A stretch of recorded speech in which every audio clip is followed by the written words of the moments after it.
Sekarang kan banyak orang melawan Allah. Ini negara Indonesia bukan negara Islam. Tidak boleh bawa-bawa Islam. Memang Indonesia bukan buminya Allah. Memang Indonesia buminya Fir'aun. Betul-betul sontoloyo ini orang bercakap. Jangan sedikit-dikit Islam, dikit-dikit agama. Jadi apa mau dibawa kalau nggak agama? Bawa apa kalau nggak bawa agama? Bawa duit, mati tinggal. Bawa bini, 4 bulan kita mati, dia kawin lagi.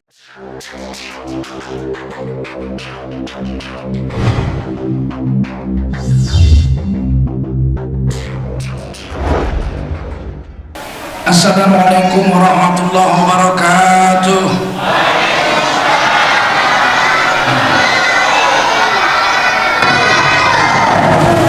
Hamdan wa syukran lillah, wa salatan wa salaman ala rasulillah, wa ala alihi wa sahbihi wa mawalah. Allahumma salli ala nabiyyina Muhammadin wa ala alihi wa sahbihi ajma'in. Amma ba'du, qala Allah Ta'ala fi kitabihil karim. Anak-anak harusnya gabung dengan kita. Jangan biarkan dia sama dia ikut, dengan kita aja, duduk-duduk di tengah-tengah kita. Atau ada anak-anak muda yang dewasa ikut duduk bersama mereka. Jangan dipisahkan mereka dari kita. Ya, jangan dimarahi. 10 tahun lagi dia sudah jadi ulama.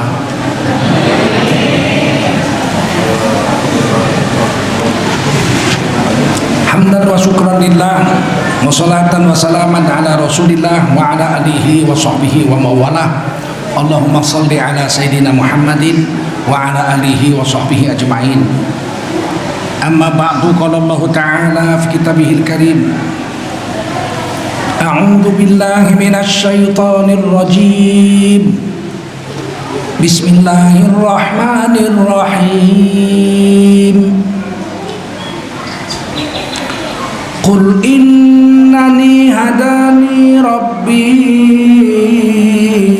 ila siratim mustaqim dinan qiyaman millata Ibrahim hanifa wa ma kana minal musyrikin. Qul inna salati wa nusuki wa mahyaya wa mamati lillahi rabbil alamin la syarika lahu wa bidzalika umirtu wa ana awwalul muslimin. Qala Rasulullah sallallahu alaihi wasallam, man kharaja fi talabil ilmi fahuwa fi sabilillahi hatta yarji. Baginda Rasul bersabda, siapa keluar untuk mendapatkan ilmu, orang itu adalah orang yang berjihad fi sabilillah sampai dia kembali ke tempatnya. Mudah-mudahan kita semua mendapatkan pahala jihad dari Allah Subhanahu wa taala. Amin. Shadaqallahul azim wa shadaqa rasuluhun nabiyul karim. Wa nahnu ala dzalika minasyahidin wasyakirin walhamdulillahi rabbil alamin. Para ulama, tuan-tuan guru yang mulia, bapak-bapak, ibu-ibu, saudara-saudara sekalian, serta anak-anakku rahimakumullah, wajiblah kita bersyukur pada Allah SWT. Salawat dan salam kita sampaikan untuk baginda Rasulullah sallallahu alaihi wasallam.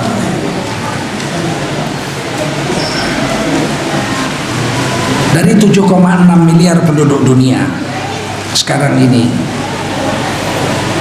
yang mengakui Allah sebagai Tuhannya dan mengakui Nabi Muhammad sebagai Rasul Allah, itu hanya 1,7 miliar dari 7,6 miliar. Di Indonesia, dari 267 juta rakyat Indonesia sekarang, 230 jutaan diantaranya beragama Islam, mengakui Allah Tuhannya dan Nabi Muhammad Rasulnya. Banyak, kita 88,2%.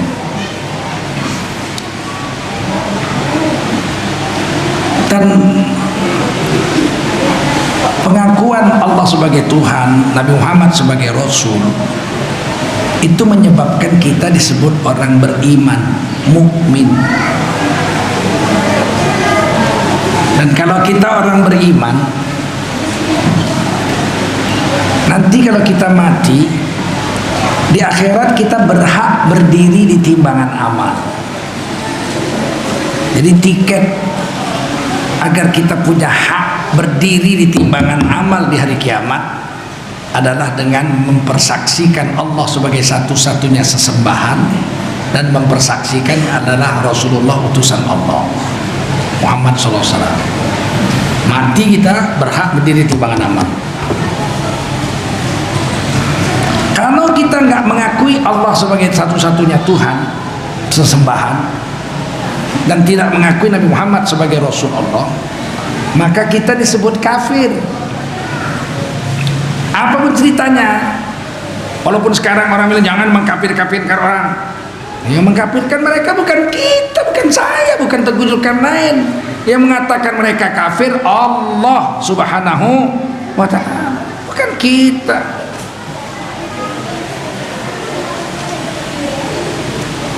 Kafir itu tidak kasar. 74 tahun merdeka Indonesia tidak pernah dipersoalkan urusan kafir. Tiba-tiba diurus, sekarang nggak boleh bilang kafir, dilarang. Bilang kafir itu kasar, menghina. Kok menghina? Orang yang bilang kafir ayat Quran, kok mana ada ayat Quran menghina? Betul? Ada ayat Quran menghina? Nggak ada. Masa Allah menghina makhluknya? Nggak ada. Tapi disetel sedemikian rupa supaya orang Islam itu terjepit di negeri yang mayoritas Islam ini. Padahal kata kafir itu tidak kasar. Kata kafir itu asal kata kafaro yakfuru kufron, artinya menutup. Menutup. Di dalam kamus resmi negara Indonesia, Kamus Besar Bahasa Indonesia, kafir itu orang yang menutup hatinya dari Allah dan Rasulnya. Jadi persis kayak yang dari bahasa Arab. Orang Inggris mengambil kata kafaro itu menjadi cover, to cover, covering, covered, menutup. Buku supaya bagus, dulu kami waktu SD semua buku wajib disampul pakai kertas minyak. Setelah saya SMA, buku-buku saya sampul dengan plastik. Nah, menyampul buku dengan plastik itu atau dengan kertas minyak itu bahasa Inggrisnya to cover, memberi cover. Bahasa Inggrisnya, bahasa Arabnya kafaro yakfuru kufron. Nggak ada kata-kata hinaan di situ. Ini meja supaya bagus dipasang taplak meja. Memasang meja dengan taplak meja, kain taplak meja itu namanya memberi cover, covering, to cover. Bahasa Arabnya kafaro yakfuru kufron. Jadi menutup meja dengan taplak meja itu kafaro. Orang yang nutup itu kafir. Siapa tadi yang nutup meja ini pakai taplak meja? Saya, kafir kamu. Nggak ada penghinaan di situ. Tiba-tiba tahun lalu dilarang bilang kafir. Katanya menghina. Padahal sebelum Nabi Adam turun ke dunia, Nabi Adam masih di surga. Nabi Adam masih di surga. Kata kafir udah ada.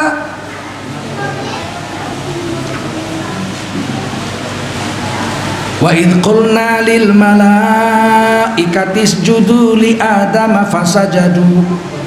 Dan ingat ketika kami Allah berfirman kepada para malaikatnya, isjudu li Adam, sujudlah kamu hai para malaikat kepada Nabi Adam. Fasajadu, semua malaikat sujud kepada Nabi Adam. Tapi sujudnya bukan menyembah, tapi sujudnya menghormat. Kalau dalam tafsir dikatakan sujud di situ lita'zim, dalam rangka ta'zim, menghormat. Bukan dalam rangka lita'abud, bukan dalam rangka menyembah. Kalau menyembah hanya satu aja, iyyaka na'budu wa iyyaka nasta'in. Hanya kepada Engkau lah ya Allah kami menyembah, hanya pada Allah minta tolong.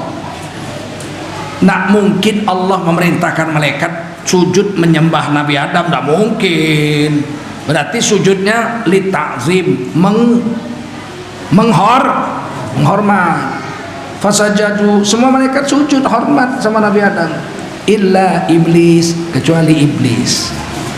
Aba wastakbar, congkak dan sombong. Iblis menolak sujud. Wa kana minal kafirin, jadilah iblis makhluk golongan yang kafir, yang ulangi, yang kuat, yang Nabi Adam belum turun, kata kafir sudah ada. Sekarang larang ngomong kafir. Sebutlah non muslim karena kafir kasar. Iya. Karena kafir menghina. Iya. Non muslim itu tidak ada dalam Al-Quran. Kalau kata kafir ada di Quran, betul. Non muslim tidak ada. Muslim ada, muslim ada. Kata-kata muslim ada di Quran. Tadi saya baca tadi. Wa bidzalika umirtu wa ana minal muslimin, ada. Asal katanya aslama yuslimu islaman, artinya selamat atau berserah diri atau selamat. Muslim itu orang yang selamat. Diganti non muslim. Non muslim itu artinya orang yang tidak selamat, orang yang celaka. Oh, kita pidato saudara-saudara yang non muslim, maksudnya saudara-saudara yang celaka. Kasar apa enggak? Lama-lama dia tahu non muslim itu ternyata artinya celaka, protes lagi dia. Jangan bilang non muslim itu kasar. Ganti lagi, sontoloyo gitu. Kok diatur-atur agama kita? Agama kita biar kita yang atur. Lakum dinukum. Agama dia juga kita nggak perlu atur. Sekarang agama kita mau diatur orang. Padahal kita banyak di sini, 230 juta.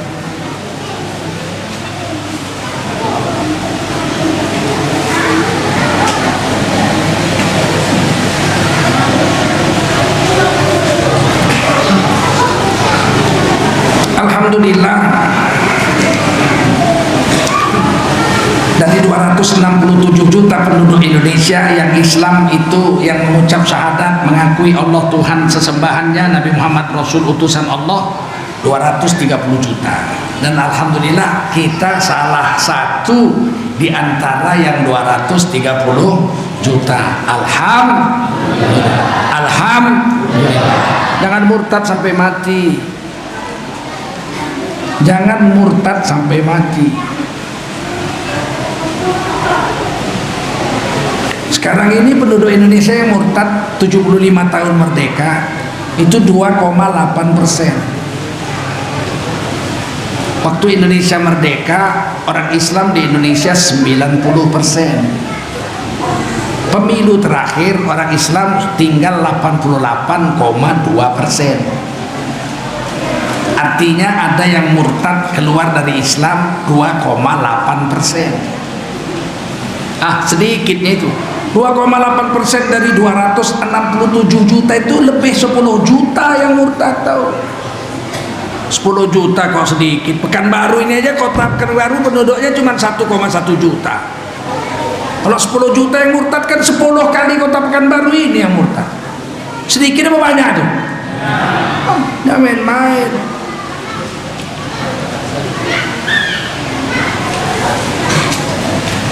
Untungnya di negara Eropa, Amerika sekarang berduyun-duyun orang masuk Islam, sehingga di seluruh dunia jumlah kita 1,7 miliar. paling banyak kita. Protestan 1,2 miliar, Hindu 1,1 miliar, Katolik 700 juta, Islam 1,7, paling banyak kita. Tapi dibanding semua kita sedikit, 1,7 dari 7,6.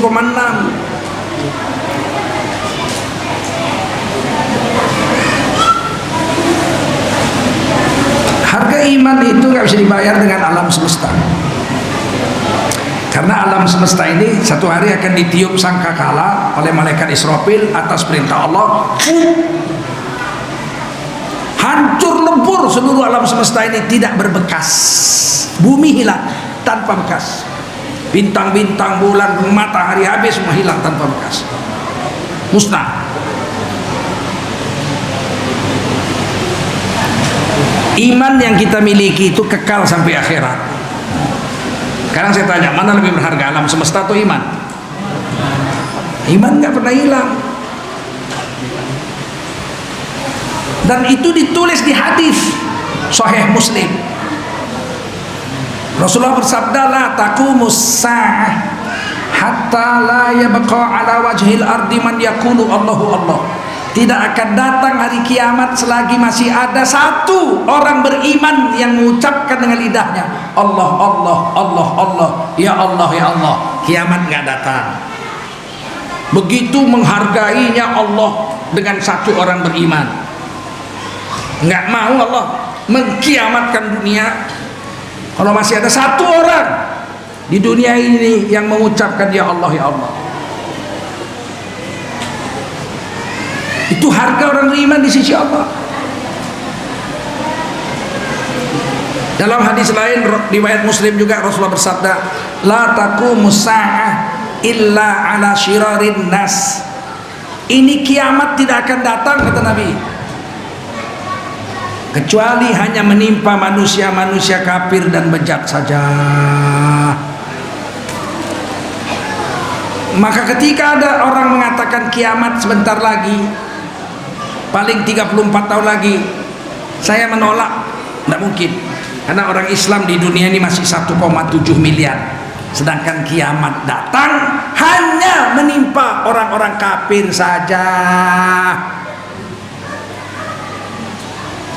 Memang ini akhir zaman, kiamat akan datang dengan waktu yang dekat, iya, tapi dekatnya bukan 34 tahun. Bagaimana membunuh 1,7 miliar orang Islam? Tidak mungkin, kiamat tidak datang kalau masih ada orang Islam yang hidup. Paham? Nah, kalau kita mati beriman, di akhirat kita berhak berdiri di timbangan amal. فَأَمَّا مَنْ ثَقُلَتْ مَوَازِينُهُ فَهُوَ فِي عِيشَةٍ رَاضِيَةٍ.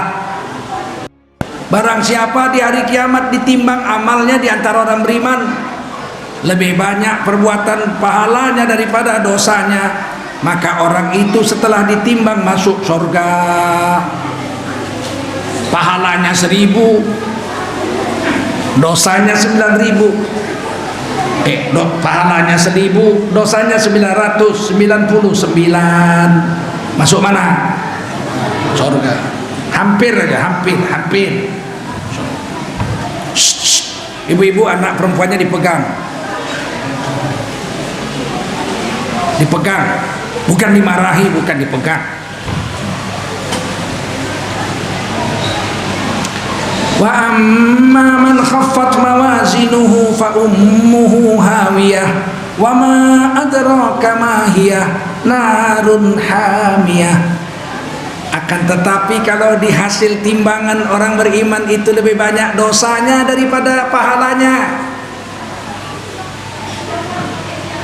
Pahalanya 1000, dosanya 1001. Apa boleh buat, walaupun dia orang beriman, dia mesti masuk neraka, api yang bernyala-nyala. Itu hak kita orang beriman ditimbang amal. Enggak otomatis orang Islam pasti masuk surga, enggak otomatis. Itu bedanya kita dengan agama lain. Kalau agama lain, siapa percaya kepada Tuhan kita masuk surga. Pencuri dengan pendeta sama-sama, lebih baik milih jadi pencuri lah aku. Kalau pendeta sama pencuri sama-sama masuk Islam, milih jadi pencuri lah, ya enggak? Islam tidak. Masa pencuri sama ulama masuk surga sama-sama? Nggak mungkin. Mungkin? Nggak mungkin. Karena ditimbang amal, nggak mungkin. Kalau agama lain mengatakan asal percaya saja sama Tuhan kita sudah aman, walaupun pencuri, walaupun pelacur, walaupun germo, walaupun pendeta, nanti sama-sama masuk surga. Nggak adil lah Allah. Nggak adil lah Allah, betul. Masa orang baik orang jahat sama-sama masuk surga? Adil apa enggak? Adil nggak? Nggak adil. Kenapa orang jahat masuk neraka? Demi keadilan. Kenapa orang baik masuk surga? Demi keadilan. Kalau kafir mati nggak ada percaya sama Allah sama Rasul, nggak ditimbang amal, nggak berhak ditimbang amal. Wasiqal ladzina kafaru ila jahannam zumaro. Allah giring orang kafir serombongan langsung masuk neraka. 12 pas nggak pakai kiper. Yang bilang Quran surah Az-Zumar. Hatta idza ja'uha futihat abwabuha. Sampailah orang-orang kafir itu depan pintu neraka. Pintu neraka sudah terbuka lebar. Sekarang pintu neraka sudah terbuka. Sekarang orang beriman timbang dulu, ditimbang dulu. Banyak pahalanya masuk surga, banyak dosanya masuk neraka. Sampai dosanya lunas, dikeluarkan dari neraka, masukkan ke surga. Nah, itu orang beriman. Wa yukhriju minan nar man qala la ilaha illallah wa kana minal khairi fi qalbihi mithqala dzarrah. Ini hadis Bukhari. Akan dikeluarkan dari neraka orang-orang yang mengucapkan la ilaha illallah, padahal di hatinya ada amal baik hanya sebesar biji sawi saja. Keluar juga. Meskipun dia orang terakhir yang keluar dari neraka. Setelah dia keluar, dikunci pintu neraka. Makhluk diam semua, yang kafir-kafir. Kamu nggak akan keluar dari neraka ini selama lamanya. Jadi pintu neraka sudah terbuka. Orang bejat yang beriman, orang kafir masuk neraka, tapi pintunya masih terbuka. Begitu orang Islam satu lunas dosanya masuk ke surga, habis orang yang beriman kepada Allah masuk surga, dikunci pintu neraka. Tidak ada lagi cerita, gak ada lagi yang akan keluar dari sini. Kunci, makhluk kunci, sampai orang kafir menjerit.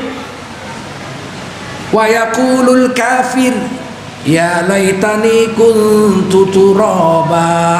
Menjerit orang kafir di neraka, aduh Tuhan, alangkah baiknya kalau kami jadi tanah saja. Kenapa orang kafir minta jadi tanah? Di neraka kenapa orang kafir minta jadi tanah?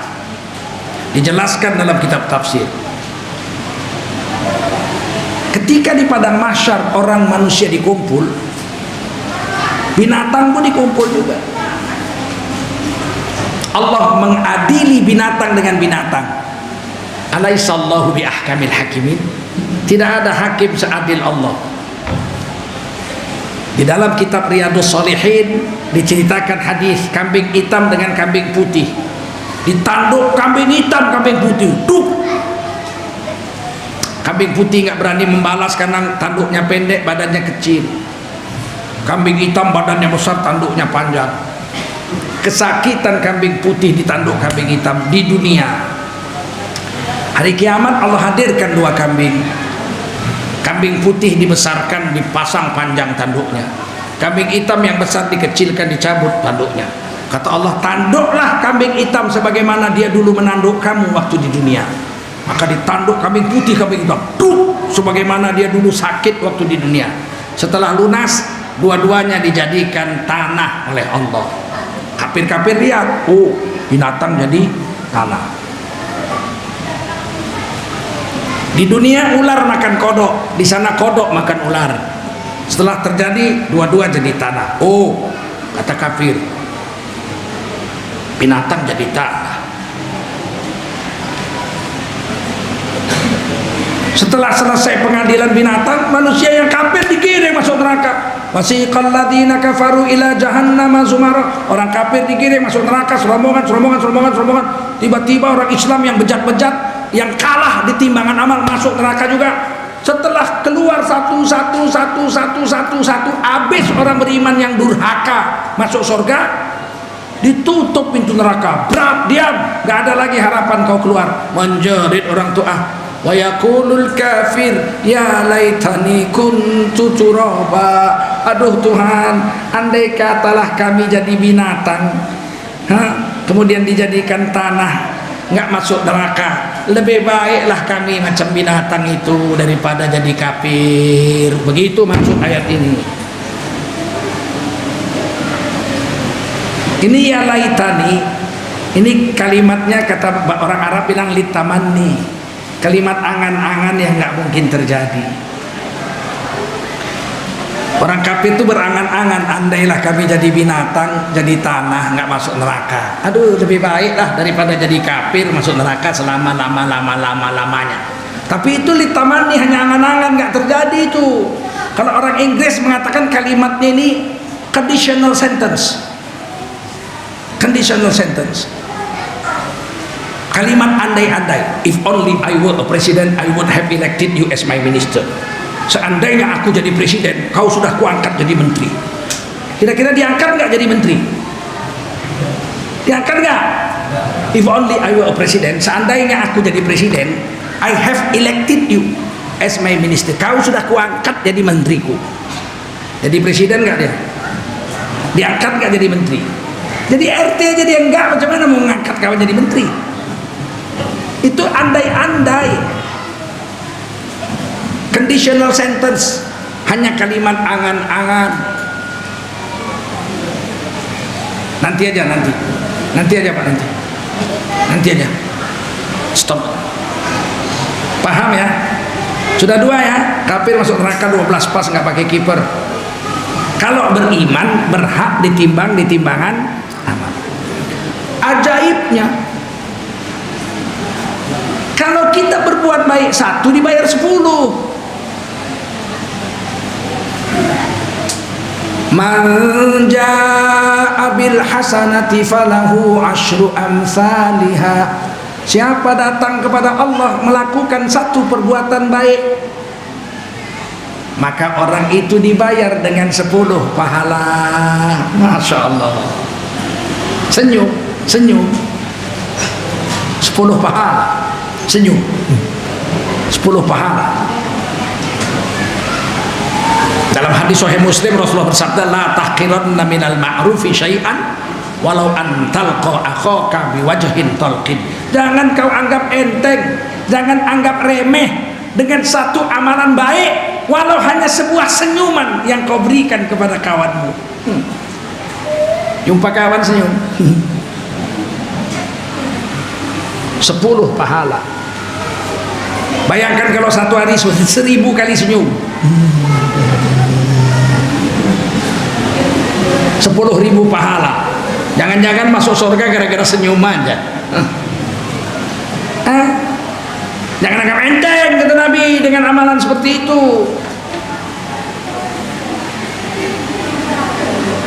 Hari ini senyum pun payah orang, Pak. Jangan anggap enteng. Senyum aja kok berpahala, bisa dapat surga. Hadis Sahih Muslim. Bagaimana mau melawannya? Rasul yang bilang, nggak percaya murtad dari Islam, nggak percaya sama Rasul. Wajib percaya kepada Roh. Wajib apa enggak? Nggak percaya sama Nabi, murtad dari Islam.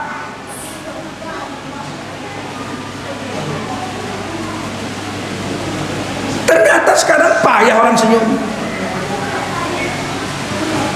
Jumpa ke lurah, bilang, assalamualaikum Pak Lurah. Waalaikumsalam. Apa kabar Pak Lurah? Susah sekarang. Nggak senyum lurah, susah. Jumpa camat, assalamualaikum Pak Camat. Waalaikumsalam. Apa kabar Pak Camat? Aduh, susah sekarang. camat susah. Pak Wali Kota, assalamualaikum Pak Wali. Waalaikumsalam, apa kabar Pak Wali? Udah habis periode, susah. Wali Kota pun susah. Jumpa gubernur, assalamualaikum Pak Gubernur, apa kabar? Lu orang tidak tahu, masuk penjara lu. Susah juga. Jumpa presiden, assalamualaikum Pak Presiden, apa kabar? Udah 2 periode menang, sehat, seneng. Apa kau nggak lihat badanku tambah kurus? Susah tuh, presiden susah tuh.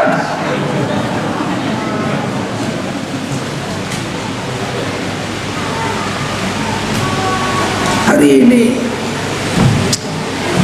kata ulama-ulama yang saya baca beberapa kitab, ciri-ciri ahli sorga. Mau tahu ciri-ciri ahli sorga? Di dunia saja sudah rajin senyum. Ciri-ciri ahli sorga. Jumpa bininya, assalamualaikum sayang. Jumpa anaknya, assalamualaikum anakku. Jumpa cucu, ting tang ting ting tang, senang aja. Jumpa musuhnya pun senyum dia. Kata musuhnya, sampai berapa lama lah kau benci sama aku, Din? Bapakmu sama bapakku berkawan. Ya aku benci sama kau sampai mati. Apalah salahku, Din? Ya kau rampok tunanganku. Tunanganmu itu dulu kawin sama aku dijodohkan bapaknya, bukan aku yang ngerampok. Sekarang sudah punya anak 5, dia mau kau ambil biar ku kasih sama kau. Tak mau, aku udah tua dia. Ya jadi kenapa kau benci terus sama aku sampai mati? Apa sih payahnya senyum? Nggak mau senyum. Apalagi perempuan kalau udah sakit hati. Itu nggak tahan awak. Dia lagi ketawa-ketawa sama kawan dia. Iya ya. Datang musuhnya. Mau sampai kapan? Ciri-ciri ahli sorga di dunia aja udah rajin senyum, berseri-seri wajahnya. Dan ciri-ciri ahli neraka sebaliknya, suntuk aja mukanya. Jumpa mertua suntuk, bulan muda suntuk, bulan tua apalagi. Ciri-ciri ahli neraka, mukanya suntuk, senyum pun tak mau. Padahal amalan yang paling kecil dalam Islam, senyum. Itu amalan paling kecil, nggak bayar, betul nggak? Pun tak mau orang senyum hari ini. Apalagi senyum itu bayar, kurasa nggak ada orang senyum. Covid-19 semua tutup, nggak ada senyum. Kenapa? Senyum bayar. Senyum gratis saja orang tak mau senyum.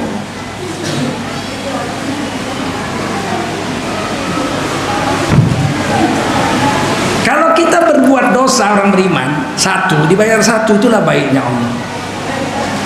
Wa man jaa bisayyi'ati fala yujza illa mithlaha wa hum la yuzlamun. Siapa melakukan 1 dosa, Allah bayar 1 saja, karena Allah tak mau menzalimi hambanya. Allah baik kali lah Allah. Buat 1 pahala dibayar 10, buat 1 dosa dibayar 1. Wa kana bil mu'minina rahima. Adalah Allah terhadap orang beriman sangatlah kasih sayangnya. Buat 1 pahala dibayar 10, buat 1 dosa dibayar 1. Tiba-tiba ditimbang pahalanya 1000, dosanya 1000. Masuk mana dia? Surga apa neraka? Pahala 1000, dosa 1000. Masuk mana? Surga. Harusnya masuk neraka. Kan berarti dia berbuat pahala cuma 100 kali. Kan buat 1 baik dibayar 10, pahalanya 1000, berarti berbuat baik berapa kali? 100. Dosanya 1000, berarti berbuat dosa berapa kali? 1000. Masuk mana? Harusnya masuk neraka. Tapi itulah baiknya Allah. Kalau imbang masuk surga juga. Kenapa? Diberi syafaat oleh Rasulullah Sallallahu Alaihi Wasallam. Itu gunanya Nabi, memberi syafaat, pertolongan.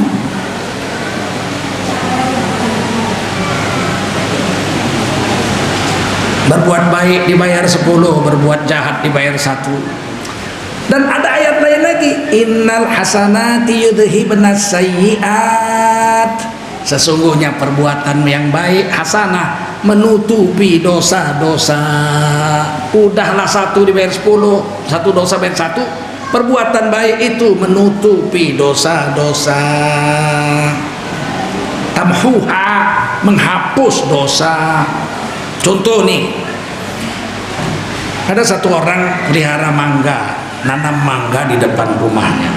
Begitu mangganya mulai pentil, diambilnya plastik, ditutupnya mangga itu. Tiap hari dilihatnya, makin besar harum manis tuh, mak sedap. Udah mulai kuning, dia bilang besok makan mangga. Tidur dia malam dipanjat tetangganya. Rupanya tetangganya ngintip juga. Diambil tetangganya malam. Pagi-pagi kawan dibangun mau ngambil mangga, tinggal plastik. Aduh mak, siapa lah mencuri mangga ku, tega kali lah dia. 2 bulan ku tunggu mangga nih. Aduh, nangis yang punya mangga. Yang curi tetangga sebelah. Ditengoknya, mah baru kau rasakan kan plastik sama kau.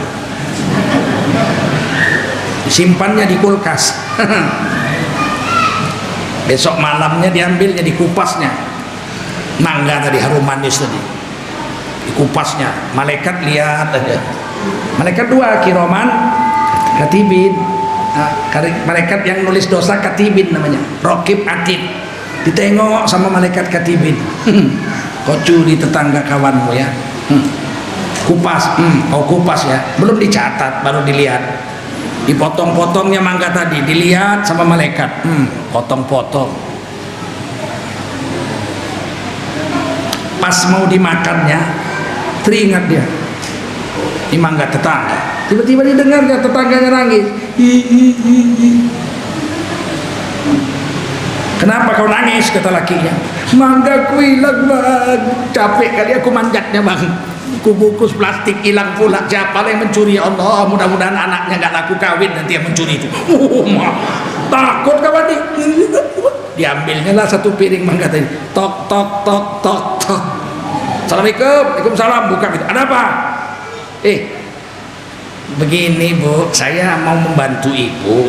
Mangga itu saya ambil, saya kupaskan.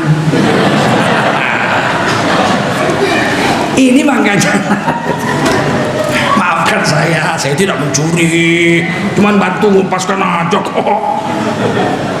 Malaikat katibin menulis pahala 10. Paham? Nggak ada di situ dosa, nggak mencuri kok dia, cuman bantu ngupaskan kok. Baik kali Allah kan. Kalau dikupasnya, diletaknya di piring, malaikat lihat. Ini lain pula ceritanya. Mulai diambilnya, cium-ciumnya, malaikat lihat. Dimasukkannya ke mulutnya, malaikat lihat. Begitu dikunyahnya, malaikat lihat. Begitu ditelannya, baru ditulis dosa. Mencuri mangga 1. Mencuri mangga dosa 1. Besok pagi jumpa dia di warung beli ikan sama tetangga yang punya itu. Ditengoknya bengkak mata kawan tuh. Kenapa mbak nangis? Mangga hilang, sedih kali aku. Padahal aku hamil muda, mengidam aku punya mangga. Mudah-mudahan lah yang mencuri itu lakinya kawin lagi. Kata yang mencuri mangga nih, maaf mbak, aku lah yang mencuri kau mangga tuh. Ampun aku mbak, kalau harus bayar aku bayar. Aku minta maaf aku mbak, daripada lakiku kawin lagi. Kata si punya mangga, kau yang mencuri. Tega kali kau. Bagaimana? Ngiler kali aku lihatnya, ditiup angin pula, bergoyang-goyang mangga tuh. Tak tahan selera aku curi, tapi aku menyesal. Maafkanlah aku. Kata yang punya mangga, lain kali jangan mencuri kau. Iya, udah aku maafkan. Dihitung 10 pahala minta maaf, dikurangi 1 mencuri mangga, masih dapat 9 dia. Kira-kira Allah baik nggak? Baik nggak? Innal hasanati yudhibnas sayyiat. Sesungguhnya perbuatan baik menutupi perbuatan dosa, maka ditimbang amal. Mudah-mudahan kita semua nanti mati ditimbang masuk surga semua. Tapi Allah nggak mau. kita mati ditimbang amal tuh Allah sebetulnya nggak mau. Allah lakukan itu karena keadilan Allah. Allah maunya kita orang beriman ini semuanya mati nggak ditimbang, maunya Allah. Maka kita disuruh Allah, ittaqullah, bertakwalah kamu kepada Allah, mastata'tum, sekuat tenagamu. Supaya apa? Supaya kita mati orang beriman yang bertakwa, la'allakum tattaqun, agar kamu matinya dalam keadaan bertakwa. Kalau kita mati dalam keadaan bertakwa, muttaqin namanya, orang bertakwa, kita masuk surga nggak diperiksa. Kafir masuk neraka nggak diperiksa. Orang beriman ditimbang amal. Orang beriman yang bertakwa masuk surga nggak diperiksa. Wasiqal ladzina taqaw rabbahum ilal jannati zumara. Allah giring orang bertakwa serombongan masuk surga.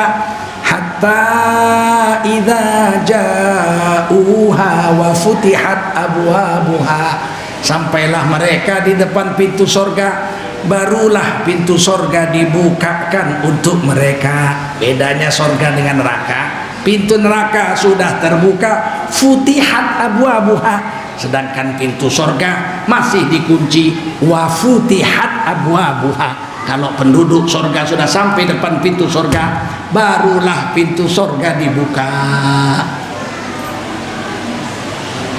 Paham? Siapa yang membuka pintu surga? Kata Nabi, miftahul jannah biyadi, kunci surga di tanganku. Di tangan siapa? Di tangan siapa? Nabi Muhammad.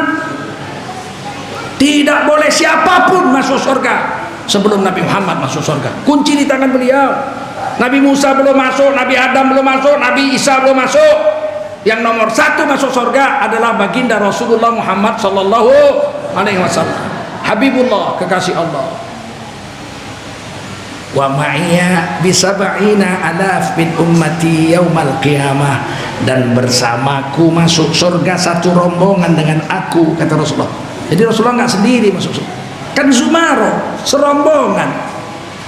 70.000 rombongan pertama Rasulullah Muhammad SAW masuk surga, bersamaku 70.000 umatku masuk surga. Kita umat Islam yang bertakwa, rombongan pertama dengan Rasulullah 70.000. Kira-kira masuk nggak kita 70.000 itu? Nggak jawab, Glenn. Kira-kira masuk nggak kita? Masuk nggak? Masuk nggak? Sahabat Nabi aja 124.000. Yang rombongan pertama 70.000 kita masuk. Tak tahu diuntung. Berharap boleh, tapi rasanya tak dapat. Masa kita bisa mengalahkan Sayyidina Abu Bakar, Sayyidina Umar, Sayyidina Ali, Sayyidina Utsman? Aduh mak, jauh lah, jauh. Kalau kita rombongan pertama, kurasa dijambak rambut kita sama sahabat. Enak aja kau masuk, kami 17 kali perang, 27 kali perang bela agama. Kau ngelawan Ahok pakai SMS aja gak berani kamu. Dijambak rambut kita.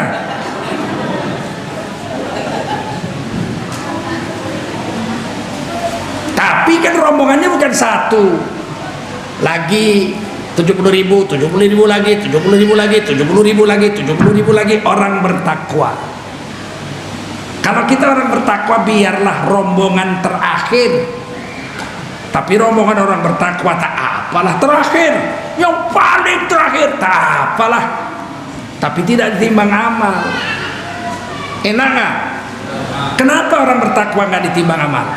Langsung masuk surga. Karena surga untuk mereka. Surga itu memang untuk orang bertakwa, bukan untuk orang beriman. Kalau orang beriman timbang dulu, lolos timbangan baru masuk surga. Kalau orang bertakwa tidak perlu ditimbang, memang surga untuk dia. Lihat di Quran salah satunya, surah Ali Imran wasari'u ila maghfiratin min rabbikum wa jannatin 'arduhas samawati wal ard uiddat lil muttaqin. Rebutlah tempat pertama untuk mendapatkan ampunan dari Tuhanmu, dan rebutlah tempat pertama untuk mendapatkan surga Tuhanmu yang luas. Surga itu seluas seluruh alam semesta, seluruh langit ditambah seluruh bumi. Sayangnya ujung ayatnya uiddat lil muttaqin. Surga itu dijanjikan untuk orang yang bertakwa. Kalau nggak bertakwa nggak dapat, timbang dulu. Kalau bertakwa memang tiketnya ke sana. Maka kata Allah, ya ayyuhalladzina amanu taqullah, hai kamu orang beriman, tak cukup iman saja, bertakwalah kamu kepada Allah. Ittaqullaha haqqa tuqatih, takwalah kamu dengan sebenar-benar takwa. Kalau nggak bisa, wala tamutunna illa wa antum muslimun. Paling tidak, kalau kamu nggak bisa jadi orang bertakwa, paling tidak janganlah kamu mati melainkan dalam keadaan Islam. Dalam keadaan Islam, menyerah diri dengan aturan Allah, nggak ngelawan. Paling tidak nggak ngelawan. Nggak bisa bertakwa, paling tidak jangan ngelawan. Sekarang kan banyak orang melawan Allah. Ini negara Indonesia bukan negara Islam, tidak boleh bawa-bawa Islam. Memang Indonesia bukan buminya Allah, memang Indonesia buminya Fir'aun. Betul-betul sontoloyo ini orang bercakap. Jangan sedikit-dikit Islam, dikit-dikit agama. Jadi apa mau dibawa kalau nggak agama? Bawa apa kalau nggak bawa agama? Bawa duit, mati tinggal. Bawa bini, 4 bulan kita mati, dia kawin lagi. Dipakainya Honda kita sama laki barunya. Honda yang beli, kredit pula. Dipeluk bini kita, pinggang laki barunya tuh. Lewat kuburan. Disikut sama laki barunya, pinggang istri kita. Susi, iya bang. Kalau nggak salah kan laki kau yang punya Honda ini di sini matinya. Betul bang, di sini. Nah kuburannya, yang mana kuburannya? Dia mau tunjuk itu, sayang, lepas pelukan, pakai kaki tunjuknya. Itu.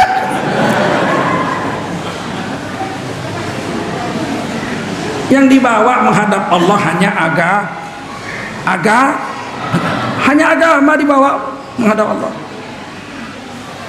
Harta tinggal, rumah tinggal, pangkat tinggal, jabatan tinggal, betul. Sawah ladang tinggal, betul.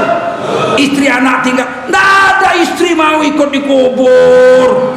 Omong kosong aja tuh. I love you baby. I love you.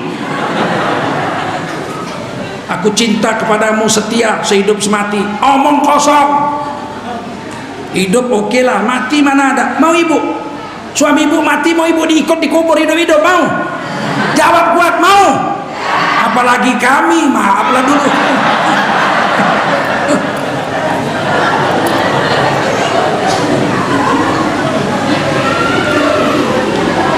Tapi agama ikut dibawa masuk kubur. Agama ikut dibawa masuk kubur. Iman dibawa masuk kubur. Begitu kita mati, malaikat datang nanya. Yang ditanya iman semua, Pak. Man rabbuka, siapa Tuhan sembahanmu? Mana ditanya, kau mati jadi wali kota apa bupati? Kau mati lapar apa mati kekenyangan? Kau mati sehat apa kena covid? Nggak ditanya itu. Yang ditanya man rabbuka, Tuhan sembahanmu siapa? Iman. Kita jawab Rabbi Allah, Tuhanku adalah Allah.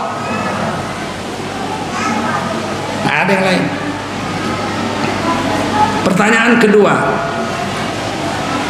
ma imamuka, kitab suci pedoman hidupmu apa? Kalau kita taat dengan Quran, mulut kita menjawab Al-Quran imamku. Tapi kalau lebih percaya TV, Imam muka. Pedoman hidupmu apa? Metro tipu.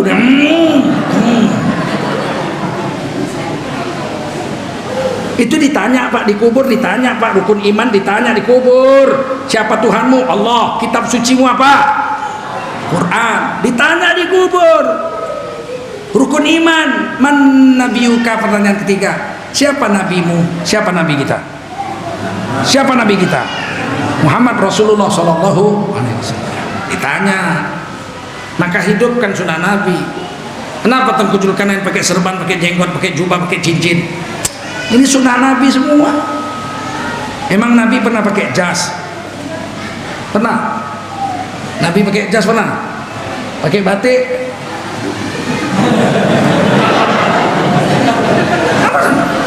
Nabi pakai apa? Kan dia orang Arab. Remeh kali dia sama orang Arab. Dipikirnya orang Arab bajunya cuma jubah. Di Mekah itu sejak zaman Nabi Ibrahim seluruh dunia disuruh naik haji. Betul? Walillahi 'alan nasi hajjul baiti man istata'a ilaihi sabila, dan Allah mewajibkan semua manusia untuk menunaikan ibadah haji bagi yang mampu. Semua manusia. Wa adzim fin nasi bil hajj. Serulah, azanlah kamu memanggil semua manusia, seluruh penduduk dunia untuk berhaji. Ya'tu karijala, mereka akan datang dengan berjalan kaki dari seluruh penduduk dunia. Wa ala kulli dhamir, dan naik onta kurus. Maka ngaji mesti sama ulama. Kalau enggak bid'ah. Siapa naik onta gemuk berdosa, karena naik haji onta kurus, apalagi naik kapal terbang. Kayak boleh dua dalam Quran jalan atau naik onta kurus, onta gemuk pun tak boleh. Kan bahaya kalau ngaji begini. Saya ngaji sama guru saya, ahli tafsir, saya tanya, wah, kenapa mesti onta kurus? Kalau onta gemuk kenapa rupanya? Naik haji datang dengan jalan kaki atau naik onta gemuk, kenapa rupanya? Namanya murid. Apa kata wak guru saya? Anakku, onta itu dari India gemuk, sampai Mekah kurus. Onta itu dari Yaman gemuk, nah sampai Mekah kurus, karena susah perjalanan itu. Dari Afrika gemuk sampai Mekah kurus. Oh begitu. Nah itu membuktikan naik haji itu perjalanan yang susah.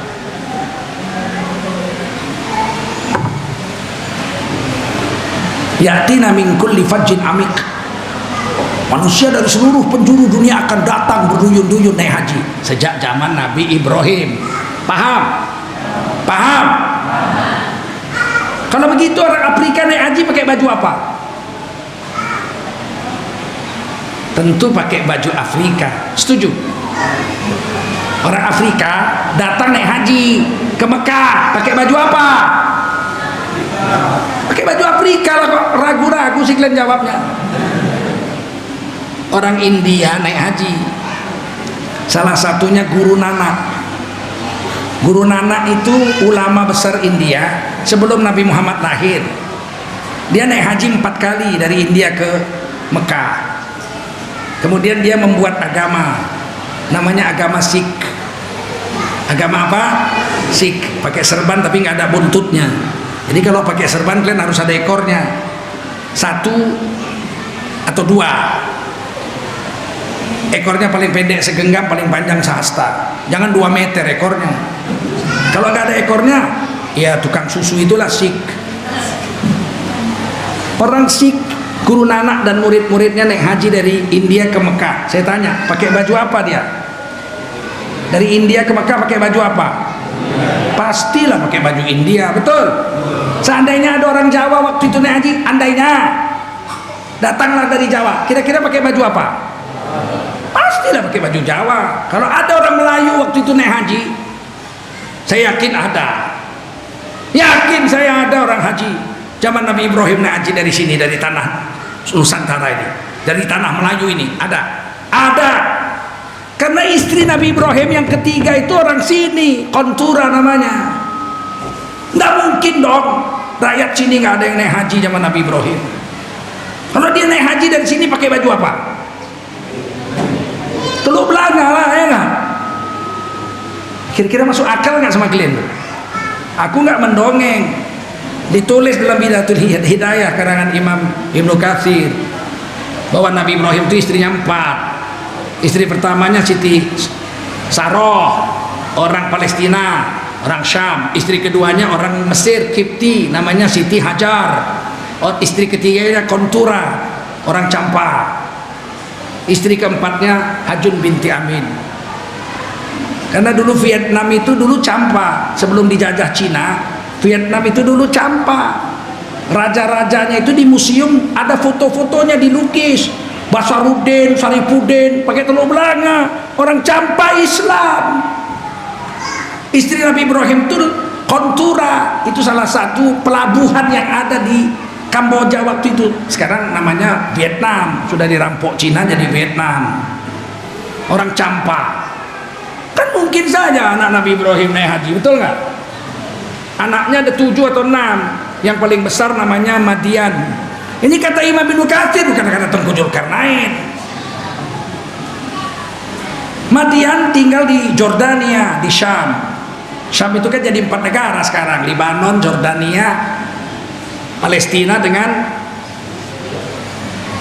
Libanon, Jordania, Palestina dengan satu lagi Suriah. Nah, anak Nabi Ibrahim dari istri ketiga yang paling tua namanya Madian, tinggal di Jordania, beranak pinak zaman Nabi Syuaib. Suku Madian itu punya nabi, namanya Nabi Syuaib, mertuanya Nabi Musa. Dihabisin mati semua yang kafir-kafir karena menipu timbangan, menipu. Tapi adik-adiknya Madian pulang semua ke negeri ibunya. Kemana? Ke India. Oh, India sana, nehi-nehi. Ini India ini. Negeri Nusantara ini namanya dulu India.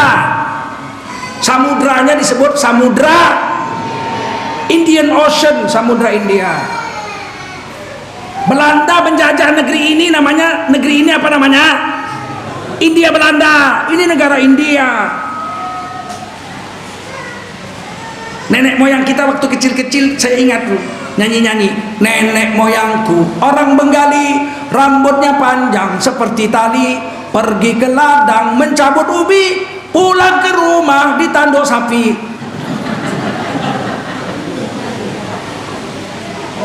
Ini India, dan Nabi Adam turun di sini. Dalam hadis, banyak hadis, Turmidi dan lain-lain, ditulis dalam kitab Durrul Mansur, tafsir Imam Suyuti rahimahullah ta'ala. Karena Adam unzila bil Hindi, adalah Nabi Adam diturunkan dari sorga, jatuhnya di India. India itu maksudnya ini negeri kita ini, bukan India nehi-nehi sana. Yang bilang kemungkinan besar Nabi Adam turun di Pulau Sumatera, Buya Hamka yang bilang. Belum pernah dengar kan? Makanya ngaji, jangan main HP aja. Ya, Hamka mengatakan kemungkinan besar Nabi Adam turun di India, itu maksudnya di Sumatera. Karena Nabi Adam itu dikisahkan turun di sebuah pulau namanya Pulau Serendip. Pulau apa? Serendip. Para pencari emas mengatakan Serendip itu Sri Lanka. Sampai sekarang nggak pernah dapat sepotong emas pun di Sri Lanka. Di Sri Lanka cuma ada batu, cuma ada batu cincin, nggak ada emas. Itu sengaja disesatkan supaya orang salah cari. Yang pulau emas itu Suwarna Dwipa, Serendip, yaitu pulau ini Sumatera ini pulau Suwarna Dwipa, pulau emas. Jawa disebut Jawa Dwipa, pulau padi. Sumatera disebut Suwarna Dwipa, pulau emas. Nabi Sulaiman 3000 tahun yang lalu kurang lebih mengambil emas dari pulau Serendip, Suwarna Dwipa, pulau emas, di sebuah gunung namanya Pegunungan Opir di dekat Pasaman, berarti di Sumatera Barat. 400 peti emas diambil Nabi Sulaiman dari Pulau Opir, yaitu Pulau Sumatera. Di mana? Kampung Rawa. Orang Rawa tuh udah jumpa dengan Nabi Sulaiman tuh. Makanya orang Minang tuh 100% Islam semua. Lah jumpa aja Nabi. Tapi Nabi Sulaiman. Paham? Percaya? Nggak percaya pun nggak apa-apa, apa urusannya. Nggak wajib saya memaksa kalian percaya. Oleh karena itulah ketika istri Nabi Sulaiman yang dari Yaman, Ratu Saba, Queen of Sheba, Ratu Saba, masuk Islam, dikawini Nabi Sulaiman, itu istri yang ke-100. Nabi Sulaiman istrinya 700. Berapa? Istri ke-100-nya Ratu Saba. Waktu Nabi Sulaiman wafat, Ratu Saba dikejar-kejar kaumnya, karena kaumnya kan penyembah matahari. Yang masuk Islam kan ratunya. Maka ratunya lari ke India, ke sebuah pulau sumber emas, yaitu Pulau Sumatera inilah, Suwarna Dwipa, sampai ke Pasaman, kemana-mana. Ratu Saba beragama tauhid, la ilaha. Maka candi-candi di Sumatera semua bentuknya bentuk kalimat tauhid, la ilaha illallah. Candi Muara Takus, la ilaha illallah. Candi Portibi di Mendeling, Muara, Jambi dan sebagainya. Datang orang sekarang dibilang Sumatera itu candi-candinya candi Buddha. Pembohong, ngarang-ngarang. Kalau Borobudur memang candi Buddha, ada patung Buddha di situ, betul. Muara Takus ku tengok tak ada sepotong pun candi Buddha, kepalanya aja nggak ada situ. Kepala Buddha nggak ada itu di Muara Takus Kampar situ. Nggak ada. Di Mendeling sana, di Portibi, Padang Lawas, patung Buddha. Di Jambi tak ada. Nggak ada orang Melayu agama Buddha. Ada orang Melayu agama Buddha, ada. Ada orang Sumatera beragama Buddha, ada. Kok dibilang Buddha? Katanya tulisannya Sanskerta. Saya kan dosen linguistik, kan kaleng-kaleng. Saya datang ke Kampar, saya tengok tak ada tulisan Sanskerta di situ, sepotong pun tak ada tulisan Sanskerta. Ternyata tulisannya tulisan Aramaik. Tulisan Aramaik. Tulisan bahasanya Nabi Ibrahim, bahasa Irak. Nabi Ibrahim punya anak dari istri pertama, Ishak, lebih muda 14 tahun kurang lebih daripada dari istri kedua, Nabi Ismail. Lebih tua Nabi Ismail, Pak. Lebih tua Nabi Ismail. Nabi Ismail sudah disembelih, diganti Allah makibas, barulah Siti Sarah melahirkan anaknya di Palestina. Namanya Ishak. Nabi Ishak menghasilkan bahasa Ibrani, bahasa Hebrew, bahasa Israel. Sedangkan Nabi Ismail menghasilkan bahasa Arab. Bahasa Arab dengan bahasa Ibrani sepupu, sama-sama berasal dari bahasa Nabi Ibrahim, Aramaik. Tulisannya mirip, ha, waw, lam alif, hamzah, ya. Di Kampar tulisannya begitu, lam alif, ya, waw, ha. Mana ada tulisan Sanskerta di situ? Pergilah, dekat begini nggak pernah kalian pergi. Kemana aja kalian selama ini? Kita nurut aja Buddha, Buddha, Buddha. Gak ada orang Sumatera beragama Buddha, orang Jawa, orang Aceh, orang Sumatera Utara, orang Riau, orang Sumatera Barat, orang Jambi. Mana ada beragama Buddha? Ada? Ada? Ngarang-ngarang. Itu agamanya tauhid, agamanya Nabi Ibrahim, agamanya Nabi Sulaiman. La ilaha illallah. Nggak ada Muhammad Rasulullahnya. Karena memang Nabi Muhammad belum lahir. Maka waktu Maulid Nabi tahun ini lalu, saya ceramah di Takengon, Aceh Tengah. Bupati Aceh Tengah mengajak saya cerita-cerita habis subuh. Dia bilang, heran saya Pak, baru ditemukan situs digali, ada kuburan kuno, ada batu nisan tertulis la ilaha illallah, tidak ada Muhammadur Rasulullahnya, tapi umurnya sudah 4000 tahun lebih. Siapa yang mengajarkan la ilaha illallah di Takengon 4000 tahun lebih? Nabi Muhammad nggak ditulis itu. Ya memang Nabi Muhammad belum lahir, Pak Bupati, saya bilang. Terus siapa yang mendakwakan agama sini? Anak Nabi Ibrahim dari Kontura membawakan la ilaha illallah tanpa Muhammadur Rasulullah. 4000 tahun lebih tua dari Nabi Sulaiman. Sulaiman 3000. Paham? Nggak paham pun nggak apa-apa, bukan wajib paham. Dengar aja, dengar aja, paham? Nggak paham pun tak paham. Buya Hamka lah yang menulis. Nabi Adam diturunkan Allah di India. Kemungkinan besar India itu adalah negeri kita. Negeri kita kan termasuk India kan? Betul. Di sebuah pulau emas, Pulau Serendip atau Swarna Dwipa. Di Aceh Selatan, Tapak Tuan. Disebut Tapak Tuan karena ada tapak kaki. Sekitar 7 sampai 8 meter besarnya. Terpahat di batu karang di pinggir samudra Indonesia. Satu lagi tapaknya di puncak bukit, di puncak gunung. Menurut cerita orang Tapak Tuan, ada pertapa sakti namanya Tuan Tapa karena bertapa. Dilihatnya ada anak raja, putri raja diculik naga, loncat dia dari gunung sana, satu tapak kakinya di gunung yang kiri, loncat dia ke pinggir laut, tapak kaki satu lagi tertanam di batu karang yang kanan, dibunuhnya naga itu, kemudian dibebaskan adalah putri naga. Maka kemudian Tuan Tapa nggak lama mati, matinya dikubur di situ. Itu legenda, dongeng. Saya lihat kuburannya cuma 15 meter panjangnya. Mana ada orang 15 meter tapak kakinya 7 meter? Ya masuk akal itu. Masuk akal. Tapi kalau Nabi Adam, menurut riwayat Nabi Adam dadanya saja 60 hasta. Dadanya 60 hasta. Dada saya 1 hasta. Tinggi saya 175 cm. Kalau Nabi Adam 60 hasta berarti tingginya 60 kali saya. Betul? Mungkin kakinya 8 meter, mungkin nggak? Kalau begitu itu tapak kaki Nabi Adam. Kata Buya Hamka, bukan kata Tengku Zulkarnain. Ini nanti masuk YouTube bilang Tengku Zulkarnain tukang hoak, hoak kepala tuh kau hoak.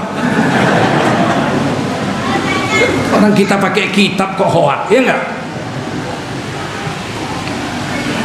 Justru yang tidak betul itu kakinya Tuan Tapa, masa 15 meter, kakinya panjangnya 7 sampai 8 meter tapak kaki. Ada tapak kakinya sampai sekarang. Saya sudah lihat. Cucu saya bawa. Bukan anak saya, istri saya, menantu saya aja saya bawa. Cucu saya bawa. Tuh lihat. Umat besarnya tapak kaki, mungkin itulah tapak kaki Nabi Adam. Nggak mungkin Nabi Adam pakai sepatu, di mana dibeli?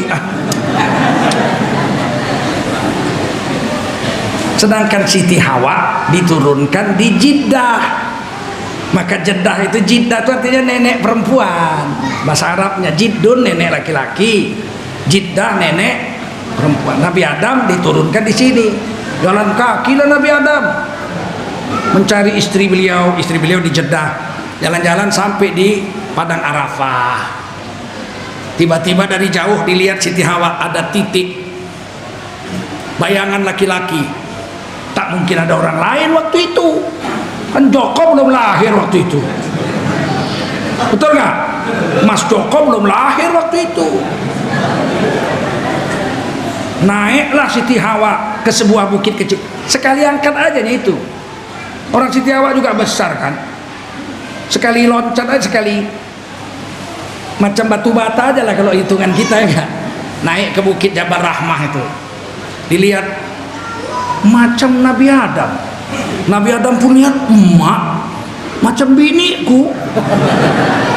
Kejarlah Nabi Adam, berlari lah. Ya Allah, begitu nampak jelas menjeritlah Nabi Adam, Hawa.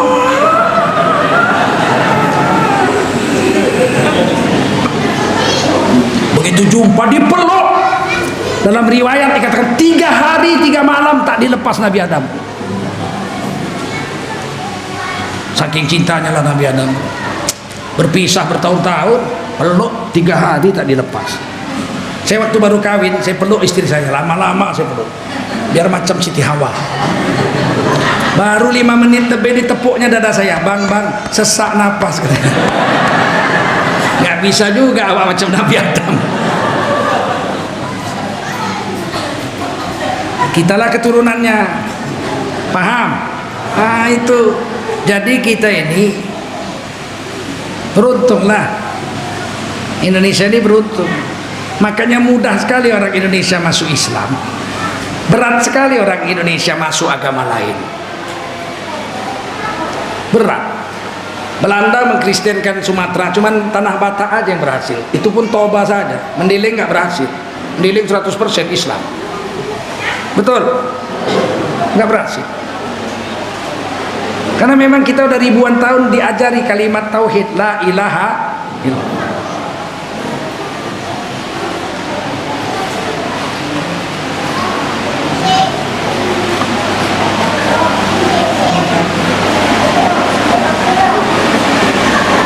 Itu saya ingatkan lagi, jangan murtad sampai mati ya. Matilah dengan kalimat la ilaha illallah. Yang kedua, jadilah Islam. Setelah beriman, jadilah menyerah dengan hukum Allah. Islam itu Pak, menjadi Islam, tunduk dengan aturan Allah, itu namanya Islam. Aslama yuslimu islaman. Orang yang tunduk dengan aturan Allah disebut muslim. Orang itu perintah di Quran, ya ayyuhalladzina amanu. Jadi setelah kita beriman, hei kamu orang beriman, udkhulu fissilmi kaffah. Jadi yang masuk ke dalam aturan Islam itu cuma orang beriman Pak. Kafir nggak usah.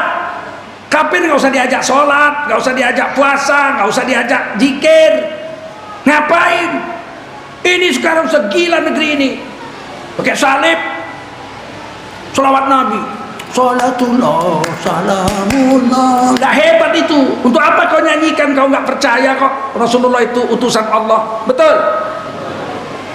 Datang kita ikut-ikut pula sholawat Nabi di gereja. Sholatullah, salamullah, ala toha rasulillah. Lagunya lagu Malam Kudus. Tak usah lah. Lakum dinukum waliyadin, biarkan dia dengan agamanya, kita dengan agama kita. Paham? Undang-Undang Dasar 45 pun menyuruh seperti itu. Negara menjamin tiap-tiap warga negara untuk memeluk agama garis miring kepercayaan dan menjalankan agama garis miring kepercayaannya masing-masing. Ulangi, masing-masing. Yang kuat menjalankan agama garis miring kepercayaannya masing-masing, bukan campur-campur. Rusak kali agama sekarang ini. Begitu mudahnya memahamkan Undang-Undang Dasar Pasal 9 ayat 2. Rusak juga. Tidurlah kau di rumahmu masing-masing dengan istrimu masing-masing. Jangan kau campur-campur sama bini orang. Masa memahamkan itu aja repot. Sekarang ada foto kemarin orang sholat, ada salibnya di gereja. Sholat kok di gereja? Kurang masjid di Indonesia. Kenapa rupanya Pak kalau kami sholat di gereja?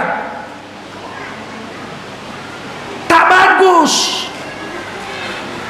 Nanti datang orang itu kemari, gantianlah. Udah 10 tahun kau sholat di gereja, gantianlah kami pula kebaktian di masjid. Katanya mau apa kita? Hah? Mau apa? Nggak bisa begitu. Agama mengatakan lakum dinukum waliyadin. Undang-Undang Dasar 45 mengatakan menjalankan agama dan kepercayaan masing-masing. Jadi nggak usah dilanggar aturan Allah, tak usah dilanggar aturan negara. Jangan jadi penjilat, jangan jadi penjilat. Masuk Islam serius ini. Kata Allah, udkhulu fissilmi kafah, masuk dalam agama Islam keselamatan tuh kafah, dari ujung rambut sampai ujung kaki, lahir dan batinnya perlu juga. Lahirnya perlu. Buat apa kalau lahirnya sholat, batinnya tidak? Kan nggak diterima. Betul? Betul nggak? Makanya berniat itu rukun. rukun. Berniat sholat itu rukun, walaupun nggak bunyi. Tempatnya itu kata Imam Syafi'i waktu takbir, Allahu Akbar, disitulah jatuh niat. Sengaja aku sholat maghrib 3 rakaat karena Allah. Kenapa pakai usolli dalam mazhab Syafi'i? Menolong. Nggak ada dihitung, itu kan belum sholat. Usolli kan belum sholat. Kalau ada orang baca usolli waktu sholat, batal sholatnya. Allahu Akbar usolli, batal sholatnya. Usolli itu sebelum sholat. Sengaja aku sholat maghrib 3 rakaat mengikut imam karena Allah Ta'ala. Allahu Akbar, yang dihitung itu waktu Allahu Akbarnya itu, niatnya dalam hati. Kalau nggak pakai niat nggak diterima. Jadi masuk Islam itu aturan Allah itu lahir dan batin aja nggak cukup. Ada juga yang sembahyang batin aja. Udah, eling aja, eling. Batin saya sudah sholat. Islam itu lahir dan di Kuala Cinaku, Riau, Kuala Cinaku, Indragiri Hulu. Ada pula aliran, mudah-mudahan sudah hilang. Malas ke sungai ngambil wudhu, becek kan? Ditunggunya di pinggir jalan. Kawan dari sana, udah wudhu kau udah, ketularan sudah pindah sama aku. Aturan Islam ini lahir dan batin, tak bisa begitu. Dan kita wajib tunduk dengan aturan itu. Udkhulu fis silmi kafah, dari ujung rambut ke ujung kaki, lahir dan batin. Wala tattabi'u khutuwati syaitan innahu lakum aduwwum mubin. Jangan kau ikuti langkah setan. Setan itu musuhmu yang nyata. Kenapa saya pakai jubah serban? Kenapa pendiri organisasi Islam Muhammadiyah, NU, Al-Wasliyah, Persis, Perti, Ittihadiyah, semua pakai jubah serban? Karena mengikuti Rasulullah secara lahir. Wajib? Enggak wajib pakai jubah serban. Tapi untung karena ini dibuat Nabi. Walaupun di zaman Nabi sudah ada baju India, sudah ada baju Romawi, sudah ada baju Afrika, betul nggak? Tapi yang diambil Nabi jubah. Hadisnya Hasan Soheh, karena ahabbu thiyab ila Rasulillahi sallallahu alaihi wasallam al-qamis. Dari begitu banyak jenis baju di zaman Rasul, yang dicintai Nabi adalah gak ada baju lain zaman Rasulullah. Pakai sarung, pakai baju NU lah, baju NU belum ada Pak. NU belum ada, bajunya sudah ada. Pakai sarung, pakai baju, pakai peci, sudah ada zaman Nabi. Umar bin Khattab pakaian begitu waktu dalam riwayat azan yang diriwayatkan tentang mimpinya Abdullah bin Zaid radhiyallahu anhu. Umar bin Khattab mimpi yang sama seruan azan, diseretnya sarungnya. Berarti Umar bin Khattab pakai sarung. Nabi pakai jubah, nggak pakai sarung. Tapi Nabi lebih senang pakai jubah karena 1 potong aja, nggak 2 potong kan ribet. Karena itu, paham? Saya pakai ini untung Pak. Kenapa? Ini sunnah Nabi, ada wibawa.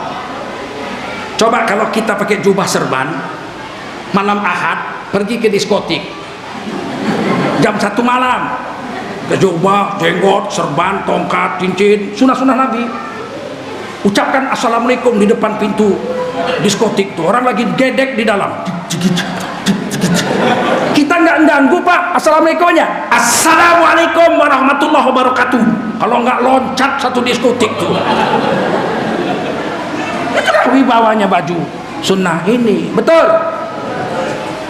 Kalau pakai baju polisi tak takut orang tuh Pak. Datang polisi pakaian dinas, ada radionya, datang ke diskotik, nggak takut orang tuh. Pak polisi, kata yang punya diskotik, hanya Bapak polisi masuk loh, diskon 50% lah, nggak lalu boleh gratis lah. Coba saya pakaian begini, kalau nggak bubar diskotik. Saya pernah turun di hotel, nginap di hotel, kawan saya datang. Dia bilang aku udah di bawah, Ustaz. Oh ya, saya turun, salah pencet. Yang saya pencet bukan G, bukan L, lobby. Yang saya pencet G, karena yang paling bawah kan G. Oh G, rupanya G itu ground, lantai dasar, tempat parkir. Sekali terbuka pintu lift gelap. Gelap. Oh mati lampu nih, saya keluar. Rupanya lantai bawah. Di sebelah kanan ada suara rame orang, cuk cuk cuk cuk cuk cuk cuk cuk cuk cuk cuk cuk cuk cuk. Ku tengok ditulis di situ, diskoti kue, disiko ada jual kue gitu. Diskoti kue. Satu mak disiko ada jual kue. Tiba-tiba lari-lari orang pakai baju safari warna biru, pegang radio handy talkie. Pak, musola sebelah sana pak, musola sebelah sana. Aku bilang aku bukan mau ke musola aku. Jangan ke sana pak, jangan ke sana. Musola sebelah sana. Aku bukan mau ke musola. Jadi bapak mau kemana? Aku mau jumpa kawanku. Oh di lobi pak, L, naik lagi pak, pencet L-nya, kelewatan bapak. Katanya. Rupanya di lantai itu ada disiko jual kue. Nggak boleh begini pakai ke situ. Kalau datang aku ke situ, assalamualaikum, bubar aku rasa. Paham? Kalau kita pakaian sunnah begini, datang ke rumah pelacuran, nggak laku. Nona-nona manis, siapa di antara kamu mau mengawani saya sampai pagi? Apa kata pelacur-pelacur itu? Hormatilah pakaianmu Pak Haji. Nggak mau dia diboking orang berserban. Maka kita pakai. Tiba-tiba dibilang radikal. Pakai jubah serban, radikal. Perempuan pakai cadar, radikal. Perempuan pakai rok pendek, radikal. Kalau pakai kerudung ke Arab-Araban, iya. Orang pakai baju robek-robek aja kita nggak bilang ke monyet-monyetan. Betul? Menghina saja dia.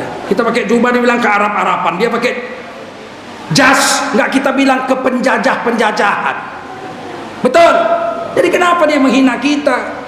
Bukankah Indonesia ini merdeka untuk menjalankan agamanya? Oke? Jangan kalian ikut ejek-ejekan pula di perempuan pakai cadar, kalian bilang nanti ninja, Batman. Dia menjalankan Al-Quran ayat 59 surah Al-Ahzab. Yang nampak muka, dia menjalankan surah An-Nur ayat 31. Dia pilih salah satu. An-Nur 31 nampak wajah, nampak tapak tangan. Wal yadribna bi khumurihin ana juyubhin. Tapi kalau Al-Ahzab 59 tutup semua kecuali matanya saja yang nampak. Itu diakui. Quran terjemahan Republik Indonesia diakui itu. Al-Ahzab 59, jilbab ialah sejenis baju kurung yang longgar yang dapat menutup kepala, wajah dan dada. Diakui kok. Quran Departemen Agama. Kok tiba-tiba Kementerian Agama keberatan perempuan pakai cadar? Itu dosen IAIN Bukit Tinggi pakai cadar dipecat. Kok jadi kayak negara PKI negara kita? Bukankah pasal 29 menjamin kita menjalankan agama 100%? Betul? Itu yang perlu kalian jaga. Akhirnya saya tutup ceramah ini. Kerusakan agama ini saya lihat disengaja. Selama ini sudah dibuat, tapi nggak ada undang-undang. Sekarang mau dibuat undang-undangnya. Rancangan undang-undang haluan ideologi Pancasila, ketuhanan yang berkebudayaan. Padahal kita ketuhanan kita yang bersyariat. Betul? Dijamin pasal 9. Bukan yang berkebudayaan. 3 tahun yang lalu udah dibuat. Undang-undangnya belum ada. Di Istana Negara Maulid Isra dan Mi'raj, di Istana Negara pakai duit negara, dipanggil pembaca Qur'annya, lagunya lagu Jawa. Berkebudayaan. Subhanalladzi asra bi'abdihi laila. Dibuat di istana. Lailam minal masjidil haram. Kalau ada kusin ku cabuti kumisnya itu. Menghina Islam kau. Betul? Quran bahasa Arab kok lagunya Jawa. Inna anzalnahu Qur'ana Arabiyya. Inna anzalnahu Qur'anan Arabiyya la'allakum ta'qilun. Ini Quran diturunkan dalam bahasa Arab biar kau pakai akalmu. Kalau Quran bahasa Arab yang cocok lagu Arab dong. Betul? Nabi nggak pernah mengajarkan, Wali Songo aja nggak pernah mengajarkan baca Quran lagu Jawa. Wali Songo, Sunan Kalijogo nggak ada ngajari orang Jawa baca Quran lagu Jawa. Tiba-tiba mau dibikin sama Menteri Agama waktu itu musabakoh tilawatil Quran tingkat nasional dengan lagu Langgam Nusantara. Apa nggak hancur Quran? Sudah dibuat di sana. Kita protes saja. Kita nggak bisa ditangkap karena belum ada undang-undang. Kalau undang-undang sudah ada, ketuhanan berkebudayaan, yang protes ditangkap. Betul? Betul nggak? Yang protes ditangkap kalau ada undang-undangnya. Maka MUI seluruh Indonesia sama seluruh ormas Islam menolak rancangan undang-undang haluan ideologi Pancasila itu. Budaya aja kalau nggak cocok ditolak. Budaya kalau nggak cocok ditolak. Lagu Minang itu enaknya kalau pakai cengkok Minang, betul? Enak didengar. Saya contohkan.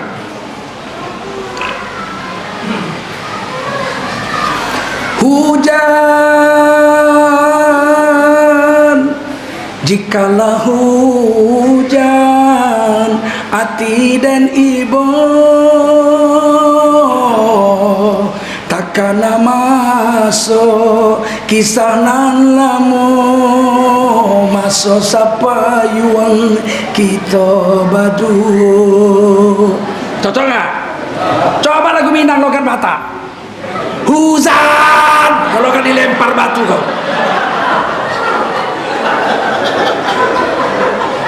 Kebudayaan aja kalau nggak cocok ditolak orang, betul? Apalagi syariat Islam. Orang gila aja itu yang buat-buat, dan yang menerima itu gila. Ada juga yang membelanya, betul nggak?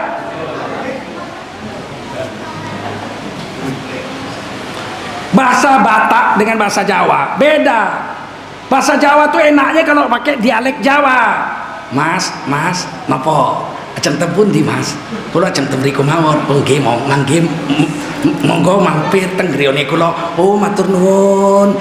Matur nuwun. Enak. Coba bahasa Jawa logat Batak. Mas, ajeng tek pundi Mas? Ajeng tek pundi? Teng mriko. Mboten. Kula teng mriki, mboten teng mriko. Bahasa aja nggak diterima, apalagi agama. Sempat sholat Jumat di sini imamnya pakai baju petro, pakai sarung batik, pakai sanggul, dibantinya lagu Jawa. Qul ya ayyuhal kafirun, ayo la a'budu ma ta'budun wala antum abidu nama abud. Kita protes, tangkap, melanggar undang-undang ketuhanan berkebudayaan.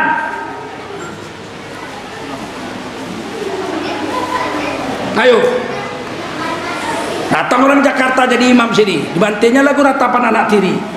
Betapa malang nasibku semenjak ditinggal ibu. Jadi imam dia. Alhamdulillahi rabbil alamin arrahmanir rahim. Mau apa kita? Protes, tangkap, melawan undang-undang. Kok jadi kita jadi terdakwa di negeri ini? Betul? Terima apa tolak? Tulis di situ besok spanduk menolak RUU HIP dan BPIP bersama Majelis Ulama Indonesia, seluruh Indonesia. Bikin spanduknya. Bikin nggak? Biar tahu seluruh dunia ini. Jangan kau rusak. Betul, jangan kau rusak agamaku. Betul nggak? Negara ini kau bikin bangkrut, tanggung jawabmu sama ahli ekonomi. Tapi agama kau rusak, itu tanggung jawab kami umat Islam. Betul? Takbir. Itu. Saya tak peduli saya. Oh, radikal. Terserah kau. Masa agamaku dirusak, aku diam aja. Langkahi dulu mayatku. Itulah yang enggak. Betul? Ini apalagi Riau, negeri yang adat bersendi syarak, syarak bersendi kita. Dah, itu aja. Nanti kumat pula darah tinggi.